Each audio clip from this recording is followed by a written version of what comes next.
É inegável a importância da infância para toda a nossa vida. A neurociência constata que o desenvolvimento do bebê se dá na combinação da genética com as relações e o ambiente em que ele está inserido. E aos estímulos produzidos pela cultura de cada época, as crianças reagem. If you do not listen to children, you lose out children. Eu quero que eles saibam que eles têm uma voz e que eu estou enxergando eles, que eu estou escutando o que eles estão falando.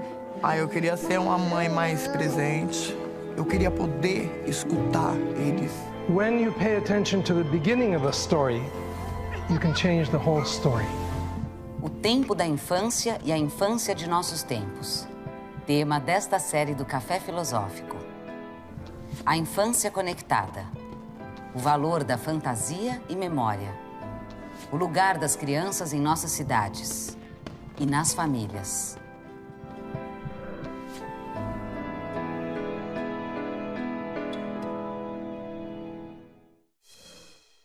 Vivemos tempos da virtualidade das relações, independente da idade. A exigência de estar permanentemente online inaugura uma forma de convívio onde as pessoas podem estar de corpo presente, mas psiquicamente ausentes, olhando cada um para sua janela virtual. Como considerar essa dissociação do corpo para o bebê que ainda nem se apropriou dele? Como é que essa nova maneira de estar junto está afetando nossas vidas e, principalmente, o universo infantil? O que crianças que ficam capturadas pelas telas de eletrônicos podem nos contar a respeito da infância de hoje? Como é que inicia o nosso encontro de hoje? Com a célebre frase: desliguem os seus celulares, a sessão vai começar. Vejam que assim é que tem se iniciado a maioria das conversas. É quase como se essa frase ocupasse, no lugar que a gente tem nos encontros de hoje, a mesma função que as iluminuras tinham nos textos medievais. Sabem, as iluminuras são aquelas letras ornadas com motivos de flora e de fauna que tem no início do texto, letras tão ornadas que elas se tornam até mesmo ilegível. E a ideia era essa mesma, que elas fossem um tanto ilegíveis para que o leitor, antes de começar, antes de adentrar no assunto, ele fizesse o silêncio. O silêncio que é preciso fazer antes de que a gente possa falar. Mas, ao mesmo tempo, é devido a todas essas conexões que o que a gente está dizendo aqui pode ser compartilhado pela internet com pessoas que não estão aqui fisicamente. Ou que esse mesmo material com o qual a gente vai trabalhar hoje possa ser acessado em outro tempo por outras pessoas. Então, vejam, essa é a ambiguidade na qual a gente se encontra na atualidade. Por um lado, isso implica que a gente tem um risco de ficar gravemente desconectados daqueles que temos ao nosso redor. E, por outro lado, a gente pode produzir conexões inimagináveis. Essa forma que a gente tem na atualidade de produzir o laço social, de produzir o discurso, tem consequências para a infância. Temos recebido no consultório muitas crianças que chegam absortas e sideradas pelo brilho das telas dos seus celulares, dos seus tablets, dos seus aparelhos eletrônicos. Crianças que passam o dedo pelas superfícies, quando algo da realidade as perturba, como se num movimento do touchpad elas pudessem alterar essa realidade. Ou crianças que chegam repetindo fragmentos sonoros extraídos da internet, sem que aquilo faça para elas sentido, nem que faça sentido algum para aqueles que as rodeiam. Então, vejam que a gente vive em tempos que a gente pode estar de corpo presente, mas psiquicamente ausente em relação àqueles que nos rodeiam. Agora, se a gente vai se encontrando com essa situação social de ver amigos reunidos em torno de uma mesa, cada um olhando para sua tela de celular, ou de ver casais jantando frente a frente, cada um olhando também para o seu celular. Isso tem efeito muito mais contundentes quando incide em um tempo primordial da constituição psíquica. Quando alguém está nesse período do 0 aos 3, onde está em jogo a constituição de si e o estabelecimento da relação com os demais, o que não está garantido. Essa relação com os demais ou a percepção que alguém faça de si depende de experiências de vida, consequência do tempo em que elas vivem. Sempre que surge uma nova grande invenção tecnológica, os humanos mantemos com ela um misto de fascínio e de horror. De fascínio primeiro pela grande capacidade que o humano tem de sempre inventar algo a mais. Então isso é fascinante, mas também porque a gente espera que essas transformações tornem o futuro melhor. Ao mesmo tempo, a gente tem um horror porque sempre se revela uma certa faceta de imprevisibilidade diante dessas invenções. Quando a gente tem a esperança de que as crianças venham triunfar onde nós fracassamos, a gente coloca as crianças na linha de frente do que há na resposta contemporânea em termos de ideais, em termos de sintoma, em termos de almejar um futuro melhor. Por isso que, escutando as crianças, a gente fica divertida de para onde uma certa sociedade está indo. Então, nesse viés de que a gente considere de que essa era digital nos traz ganhos, é preciso que a gente reflita acerca do efeito que a divulgação do conhecimento pela internet produziu. A gente tem uma democratização do acesso à informação sem precedentes. Mas, se por um lado a gente nunca teve tanto acesso à informação, vale recordar que a palavra que foi incluída no dicionário Oxford em 2016, o dicionário Oxford ele vai escolhendo certos fenômenos de léxico, ou seja, aquelas palavras que mais foram usadas ao longo de um ano. A palavra, então, incluída nesse dicionário em 2016 foi nada menos do que pós-fática, sociedade pós-fática. O que é a sociedade pós-fática? É uma sociedade na qual acaba sendo mais importante o escândalo que certo acontecimento causa do que o acontecimento em si. E a gente vai testemunhando fenômenos nos quais certa inverdade, certa boataria, ela se dissemina e, às vezes, quem a manda poucos minutos depois a recebe em um mecanismo de tuitadas e retuitadas que colocam no alto da lista aquilo que é mais escandaloso e que, às vezes, deixam mais para baixo da lista aquelas matérias, inclusive jornalísticas e investigativas, que são mais extensas, que fazem uma verdadeira análise dos fatos, porque, bom, isso exige tempo.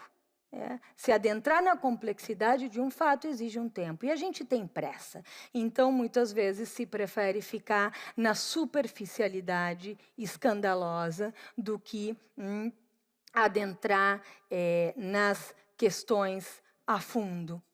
Então, é um paradoxo. Nunca se teve tanto acesso à informação, mas, ao mesmo tempo, parece que as pessoas não querem nem saber.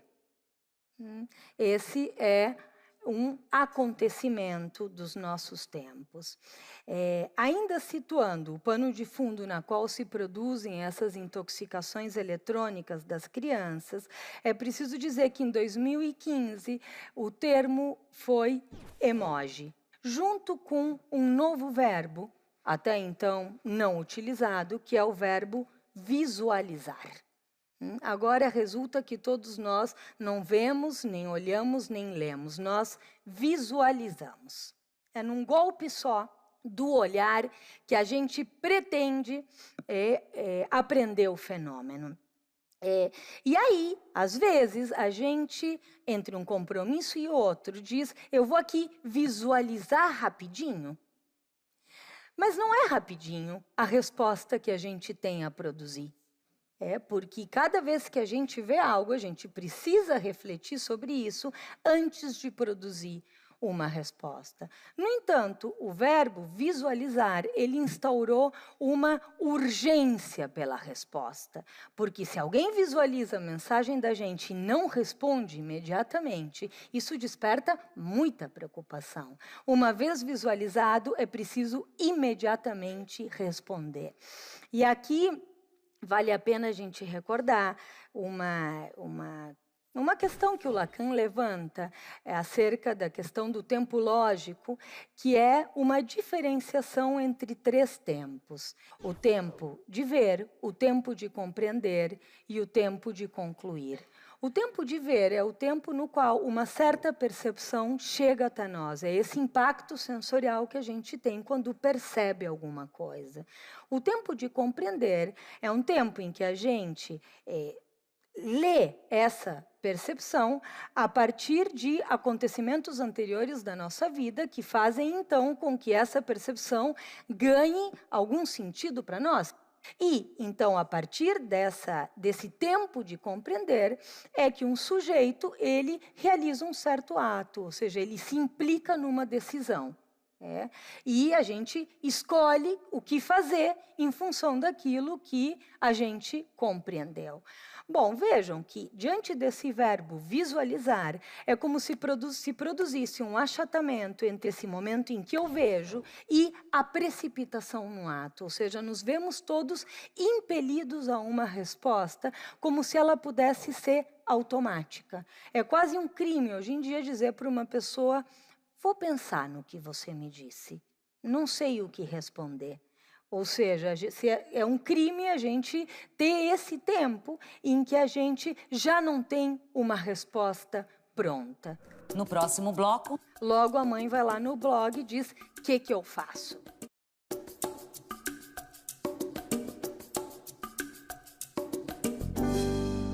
Por que meu bebê está com a temperatura tão baixa? Como limpar o nariz de um bebê gripado? Meu filho ainda não fala? O que fazer? Quais os problemas de ter filho único? Estas são algumas das 20 perguntas mais frequentes feitas pelos pais ao Dr. Google, segundo a própria empresa. Seria este o caminho para conhecer e aprender a lidar com os nossos filhos? Visualizar esse novo verbo, mais do que ser simplesmente uma palavra, nos fala de uma transformação discursiva na forma em que o sujeito tem de se representar no laço social, na maneira em que ele tem de estabelecer relações. Bom, isso parece, a princípio, muito distante da questão das intoxicações eletrônicas com os bebês, mas não está. Justamente porque isso está na lógica discursiva que cerca os bebês. Afinal, os pais, eles permanentemente, na atualidade, têm recorrido aos blogs diante dos maiores impasses, maiores ou menores impasses que se apresentam com um bebê na vida cotidiana. Então, por exemplo, uma mãe vai dar a papinha para o seu nenê pela primeira vez e o nenê cospe a papinha. Logo, a mãe vai lá no blog e diz, o que eu faço? Então, uma mãe que está ali angustiada porque tem algo novo e nunca antes trilhado com o seu bebê, ela lança essa questão no blog e chovem centos de respostas diferentes. E isso, longe de permitir uma elaboração, cria uma pulverização do sujeito, cria uma impossibilidade de esse espaço vazio em que a gente toma um enigma e entende algo do que está acontecendo ali como um enigma, e não tem diante dele ainda uma resposta pronta, e que a gente entende que essa resposta vai vir de onde? De uma relação com essa criança. de algo que a gente vai continuar tentando produzir no encontro com ela, considerando o que será que ela quis nos dizer. Será que ela cuspiu porque não gostou dessa papinha? Será que ela cuspiu porque ela ainda não sabe como produzir esse movimento de deglutição? O que eu faço com isso? Perguntas que qualquer mãe já se fez. Já se fez e teve que ir produzindo a sua resposta no encontro com os seus filhos ou com algumas outras comadres, com uma avó, com uma tia, às vezes tendo que aguentar a opinião de algumas tias um pouco sabichonas demais e encheridas, mas resulta que agora não são 3 ou 4 tias sabichonas, são centenas através do blog, que nos dizem como a gente tem que fazer.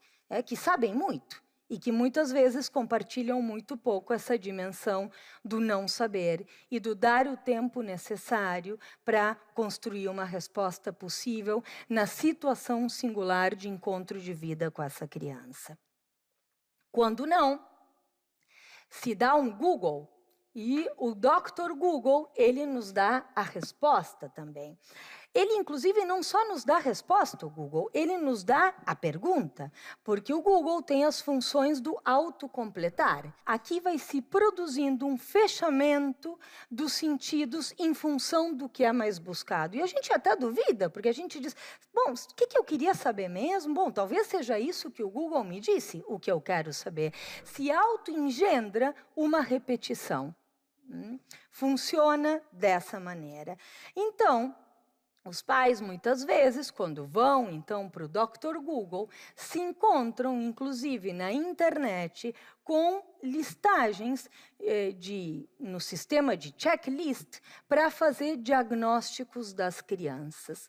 E, então, muitas vezes, algo que é da ordem do impasse da vida, cai na rede de uma grade de leitura patologizante do comportamento humano. E o comportamento humano, ele acaba sendo lido nessas listagens de autodiagnóstico por checklist, totalmente descontextualizadamente. Então, eu recebo algumas crianças nos consultórios, por exemplo, que os pais chegam preocupados, por exemplo, com a pergunta: será um autismo o que meu filho tem?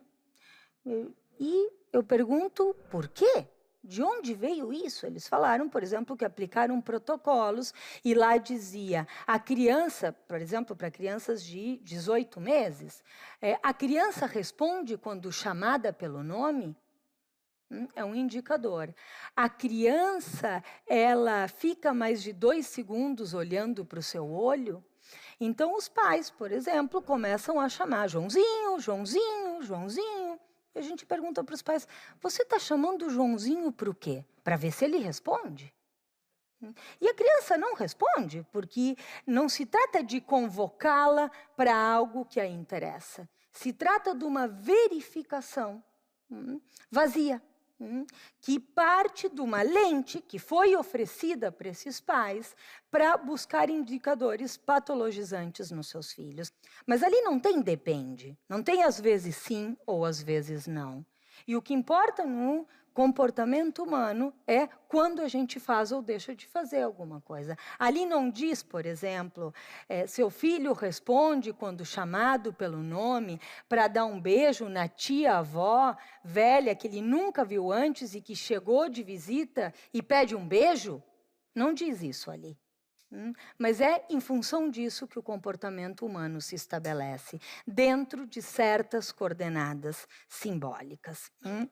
Então, vejam como, se bem aqui a gente ainda não esteja falando de um bebê ou de uma criança que brinca com o celular, a gente vai falando como toda essa lógica digital já permeia os cuidados que se faz com uma determinada criança. As crianças, ao mesmo tempo, elas convivem com pais que permanentemente estão online, porque uma das questões que se coloca na era digital é que se suprimiu a separação entre o tempo de lazer e o tempo de trabalho. Então, os pais podem estar ali sentados brincando com os filhos, ou podemos estar no meio de um filme, toca o celular, a gente se levanta, bom, e resulta que os pais voltam com o quê? Com uma cara muitas vezes de preocupados, porque eles foram invadidos em seu tempo de lazer por algo que tinha a ver com uma demanda de trabalho. Então, se suprime esse tempo de separação entre o lazer e o trabalho, e também entre o público e o privado. Ficou famoso na internet o episódio envolvendo o professor americano Robert Kelly. No momento em que ele concedia, ao vivo de seu escritório em casa, uma entrevista à rede britânica BBC sobre a situação política na Coreia do Sul, seus filhos invadem o ambiente, seguidos pela mãe, que tenta desesperadamente retirá-los dali.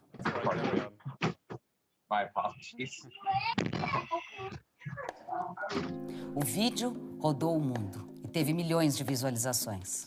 Of email and solicitation and stuff like that, you know, and we to the people in the media and stuff like that who we didn't respond to. Essa é a condição que se coloca na atualidade. Também se derrete a borda entre o público e o privado. Essa é uma consequência. Vejam que o tempo inteiro as crianças convivem com adultos que estamos ocupados, olhando para as nossas telas. Quando a gente está sentado esperando por alguém, a gente olha em volta, a gente se encontra com cenas muito interessantes. Mas, na atualidade, a gente não tem mais esses tempos vazios, porque a qualquer momento a gente tem uma mensagem para responder, uma notícia para ler, um WhatsApp para visualizar. Então, rapidamente, a gente se encontra com todos os nossos tempos preenchidos. Entre as formas atuais de abandono está a violência virtual. E ela começa com a negligência de pais e cuidadores absorvidos pelas telas de seus computadores e celulares. Usando frases típicas das redes sociais, a campanha Conecte-se ao que importa chama atenção para a relação de pais e filhos na era da internet. E a gente vai se situando como um sujeito fora do espaço, porque a gente está de corpo presente, mas olhando sempre para uma janela virtual, e também sem tempo algum. A gente vive uma sensação de obsolescência, porque sempre teve algo mais novo que a gente não viu e perdeu de acompanhar, e os outros estão falando de algo que a gente mesmo não teve tempo de visualizar. E a gente tende a ter a ilusão de que esse estado de permanente excitação sensorial das visualizações, esse estado de permanecermos sempre conectados à internet, nos traria muita vivacidade. No entanto, a gente acaba se encontrando com um sistema perceptivo permanentemente inundado de novas imagens, sem o tempo necessário para produzir a elaboração das mesmas.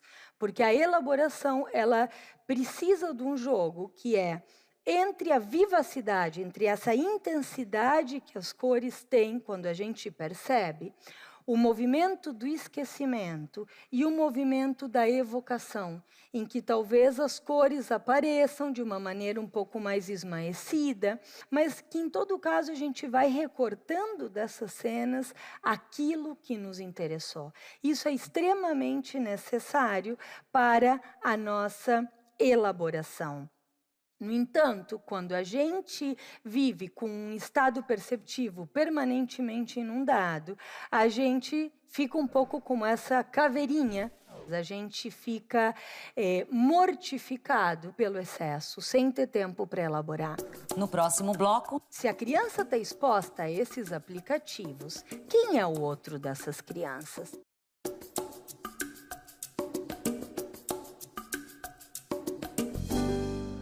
A internet tem nos encantado, como o canto da sereia que nos atrai para o mergulho nas profundezas de suas águas. Mas se nós, adultos, soubermos resistir à sedução do mito, o mesmo não acontece em relação à internet. Imagine então para uma criança que, impedida de brincar na rua, se vê diante de joguinhos coloridos, telas que brilham e musiquinhas fáceis de lembrar. Como resistir? O que é esta infância entretida no virtual? Muitas crianças, hoje em dia, elas são classificadas dentro de uma outra grande categoria epidemiológica da atualidade, que é o déficit da atenção e hiperatividade, quando todos nós estamos vivendo uma cultura dos excessos sensoriais fragmentados. Quem não que atire a primeira pedra, não passou pela situação de abrir o seu laptop para responder uma mensagem importante, ficou lá 1 hora, fechou o laptop e disse, peraí, eu não fiz o que eu ia fazer. A gente tem uma riqueza enorme na internet, mas quais são os instrumentos que a gente utiliza para essa navegação? A gente se encontra muitas vezes nadando à deriva. Então, o que vai acontecendo é que as crianças, muitas vezes, elas também navegam a esmo pela internet. E se há 100 e tantos anos atrás, Freud nos falava de uma criança inibida em seu desejo de saber, hoje em dia a gente tem uma criança que potencialmente tem acesso a todas as informações, mas que carece de ter com quem singularizar as suas experiências. Alguém que, de carne e osso, que lhe diga como aprendeu o que aprendeu, porque o viveu não só pela sua palavra, mas também padecendo com o seu corpo. De fato, os pais e os educadores se encontram com uma forma de transmissão que não é mais mediada pelos adultos próximos. Na medida em que a criança tem acesso à internet, tem acesso a essa transmissão desencarnada, isso implica uma transmissão não mediada. E aqui não se trata de que, bom, é porque os adultos censuram e só dizem o que tem que dizer, é porque eles dizem da sua própria experiência. Eles transmitem aquilo que eles também, é uma palavra que eles pagaram com a sua carne. E isso é algo muito importante, é muito diferente do que quando alguém pode estar exposto a um outro para o qual a vida dessa pessoa, de fato, não faz a menor diferença. E que, portanto, pode ali se jogar mesmo uma condição de perversidade nessa transmissão não mediada. Então, as crianças, nesse sentido, ficam expostas a um anonimato que nos faz pensar qual é o tótem da atualidade. Para mim, tótem é essa figura aqui que conta, num certo clã, numa certa tribo, a história entre gerações. E os totens, eles tinham um lugar de regular as trocas, de marcar a origem de um certo clã. Por isso que se um certo clã ele perdia o seu totem, ele já não sabia mais como se organizar socialmente. Quais são os totens da atualidade? Pois bem, são os totens publicitários, esses que a gente tem nos aeroportos, onde a gente pode plugar os nossos celulares, porque a gente entra em pânico, né, de ficar sem bateria, porque a gente vai ficar desconectado.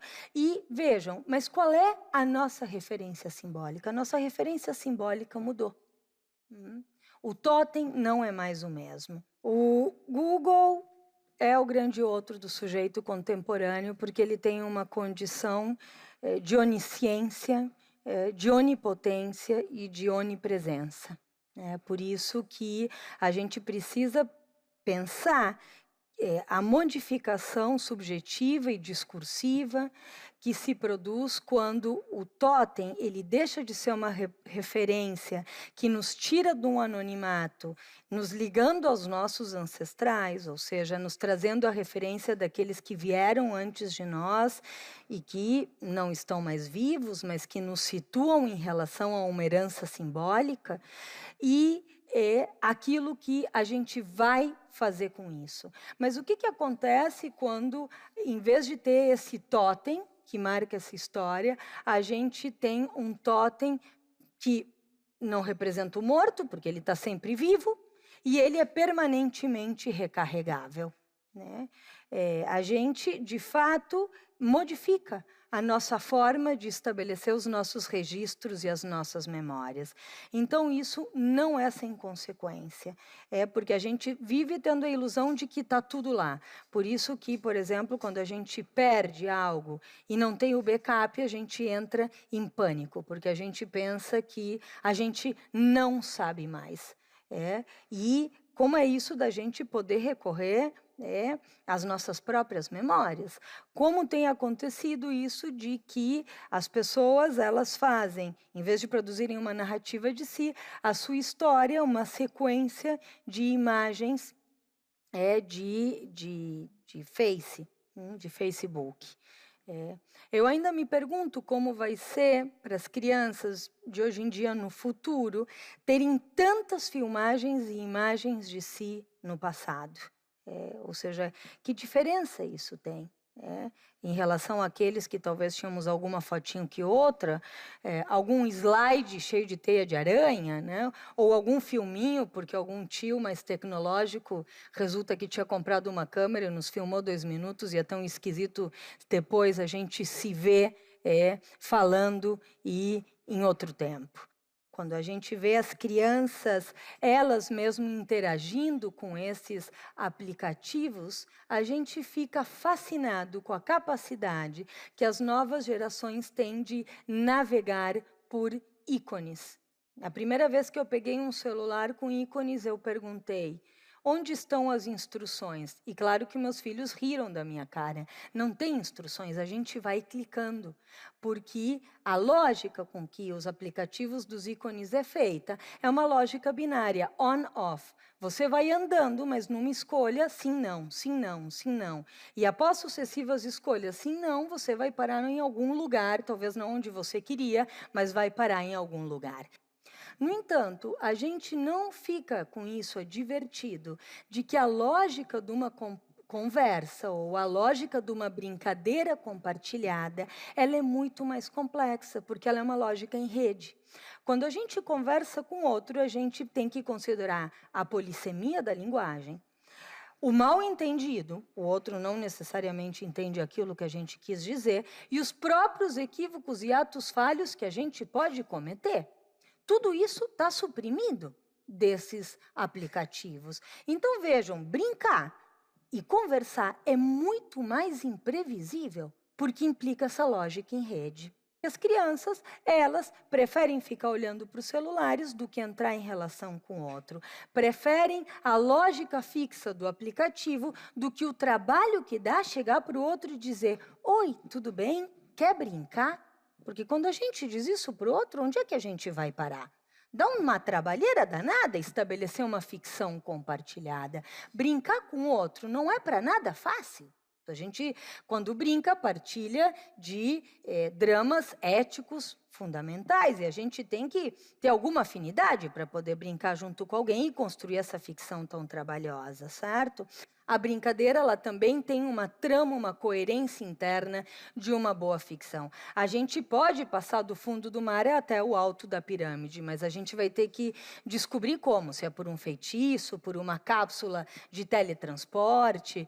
Então, quando a gente funciona em lógicas biunívocas, porque a gente funciona na lógica on-off, achando que a criança é muito inteligente porque diz 2 comandos em inglês, coisa que a gente demorou para entender, a gente pode estar bitolando uma criança, tirando alguém dessa lógica mais extensa que tem em rede. As crianças, por exemplo, é interessante, muitas têm, diante do que está errado, do que algo que está errado, algumas crianças eu tenho visto que elas têm feito tururu, tururu. O que é tururu?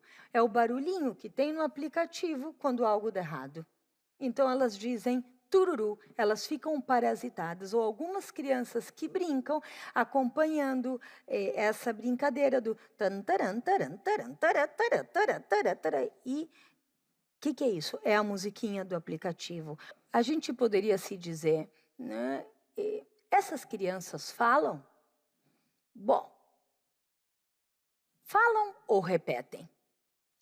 Porque se a criança está exposta a esses aplicativos, quem é o outro dessas crianças? Muitas vezes o outro dessas crianças são os tablets e os iPads, ofertados como uma chupeta eletrônica. Hoje em dia, quando a gente vai num restaurante, as crianças não estão mais correndo entre as mesas roubando batata frita do vizinho porque o seu pedido não chegou ainda na sua mesa. E roubar a batata frita de um vizinho pode ser muito interessante porque pode dar lugar a uma conversa, a uma brincadeira legal. Muitas vezes as crianças elas ficam paralisadas com esses aparelhos eletrônicos a um palmo do nariz. E, claro, dessa maneira, as crianças deixam de se encontrar com essas bordas simbólicas e reais do mundo com que habitamos e que fazem com que elas tenham uma interação com os outros, uma interação através do qual elas aprendem sobre o mundo, aprendem sobre o seu lugar, aprendem a como poder inventar. Porque uma das questões que aparece é que, diante de um celular, o cenário está dado. Certamente a virtualidade, ela em muitos aspectos, nos traz um ganho semelhante ao que a gente experimenta na ficção. Porque na ficção, a gente, quando se senta num teatro, quando se senta num cinema, a gente pode acompanhar o desdobrar de acontecimentos que, claro que nos afetam no nosso corpo, porque a gente se emociona, chora e ri, porém, a gente está poupado na cadeira do cinema, a gente não precisa padecer, pagar com o nosso corpo. E isso produz um efeito de transmissão. Por isso que as histórias contadas, elas têm um efeito de transmissão. A virtualidade, em certo sentido, também tem esse ganho. A gente teria que se perguntar o que acontece quando se trata de virtualidades, que muitas vezes primam mais pelo fascínio sensorial, pela imagem arrebatadora, do que pela trama simbólica que acompanharia esses arrebatamentos sensoriais e que, portanto, permitem para alguém tramitar aquilo que vê. Por um lado, isso, mas também, por outro, a gente precisa se perguntar o que acontece quando essa virtualização incide em um tempo muito precoce. O que acontece? Porque se a gente entende que a virtualização ela implica uma certa dissociação entre o que a gente vive nessa virtualidade e o nosso corpo, o que acontece quando essa dissociação incide num tempo em que ainda alguém não foi capaz de se apropriar do seu corpo? Nesse momento, de 0 a 3, é um momento em que a criança faz essa apropriação desse corpo. É por isso que leva tanto tempo para que alguém diga eu. Sou eu, ou para que alguém possa dizer esse corpo é meu. E para que alguém possa se apropriar do seu corpo, é central que aquilo que o atinge no seu corpo possa ser compartilhado numa relação com o outro. Por isso que constrói muito mais linguagem e constrói muito mais inteligência o fato de que uma mãe faça cosquinhas numa criança dizendo ai que gostoso, ou que quando uma criança cai, a mãe diga ai. Porque essas pequenas palavras, elas servem para a criança representar o que lhe acontece. É porque o outro diz ai que a criança pode sentir essa dor como sendo sua. É porque a mãe dá a sopinha para a criança dizendo que a criança pode experimentar isso como sendo gostoso. Então, a linguagem que interessa é aquela que serve para representar aquilo que nos atinge no nosso corpo. E, para isso, a gente precisa de uma cena compartilhada com o outro.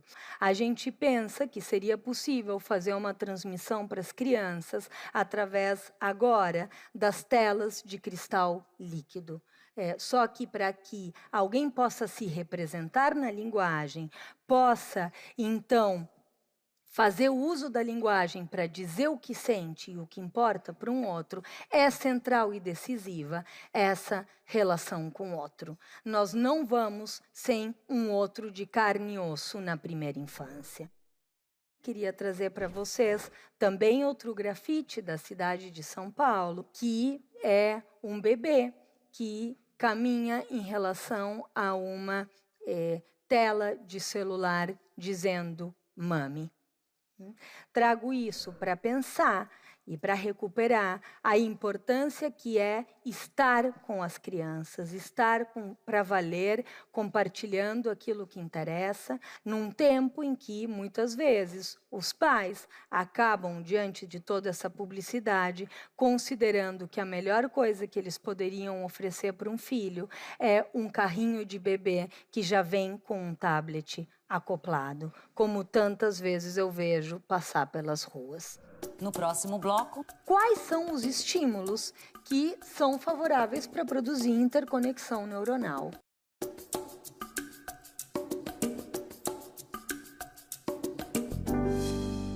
Um método para fazer seu bebê dormir em 2 minutos. Técnica para o bebê comer papinha. 5 passos para o seu filho largar a fralda. Para quase todos os problemas dos pais, a internet oferece uma solução que garante eficácia. Mas e quando essas receitas infalíveis falham? A quem culpar? A Cristiane Moura, ela pergunta assim, se podemos dizer que há uma geração de pais inseguros e por isso eles recorrem ao Dr. Google.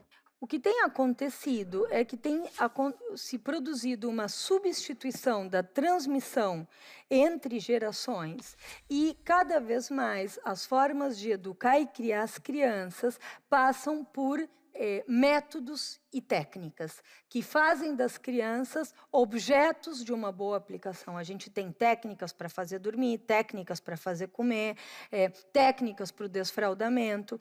E o terrível disso é que são técnicas fragmentárias, que dizem como se tem que fazer de uma maneira fixa e que, portanto, objetalizam a criança, fazem da criança um objeto dessa técnica ser aplicada, técnicas que se dizem infalíveis, mas que, quando falham, produzem, então, nos pais uma sensação de ou tem algo errado com meu filho, porque não era para a técnica falhar, então, ou tem algo errado com meu filho, ou eu sou uma má mãe, que não sei aplicar direito a técnica. Quando, de fato, o que mais acontece na criação das crianças são impasses, invenções e reinvenções, e que o primeiro que importa é poder estar em relação com essa criança, ler a produção de uma criança num contexto, entender que uma criança, ela pode aceitar ou recusar algo dependendo dessa condição. Meu pai, ele perdeu o pai aos 7 anos de idade e a vida inteira ficou trabalhando nesse universo de informática, né? Eu só consegui ter um relacionamento mais próximo com o meu pai através de rede social, de WhatsApp, pela internet mesmo. Então, eu não sei como você analisa, se